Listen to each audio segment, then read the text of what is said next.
সালমান সাহেব কেমন আছেন? এই তো আয়নাল হাজি, কি অবস্থা তোমার? আছি তো ভালোই। আলহামদুলিল্লাহ, আল্লাহ ভালো রাখছে। সাথে এটা কি আপনার? ভাই এটা তো আমার ছোট ছেলে, বুঝছেন? সে তো রতন, সে স্টার জলসা এবং যা আছে সবকিছু সিরিয়ালের নাম জানে এবং আইপিএল এর কোন খেলোয়াড় কোন দলে খেলে সবগুলো সে নাম জানে এবং টিকটক লাইকি যা আছে তার কোনো ফল বাগানের অভাব নাই। না না না বাবা, এটা ফল বাগান। যেটা ফল বাগান এটাই ফলোয়ার, বুঝছ নাই? তো আয়নাল হাজি সাহেব, এটা কে? এটা আমার ছোট ছেলে। ওকে এবার কোরআনে হাফেজি ভর্তি করাইছি। দোয়া করেন আল্লাহর রহমতে যাতে কোরআনে হাফেজটা শেষ করতে পারে।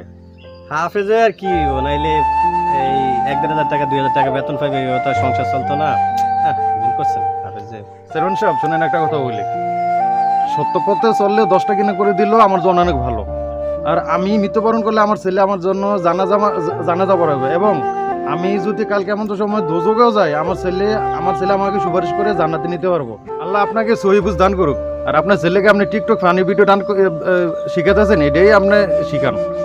আচ্ছা ঠিক আছে আয়নাল হাজি সাহেব, আপনি যান তাহলে ইনশাল্লাহ। আলহামদুলিল্লাহ, ভালো থাকেন।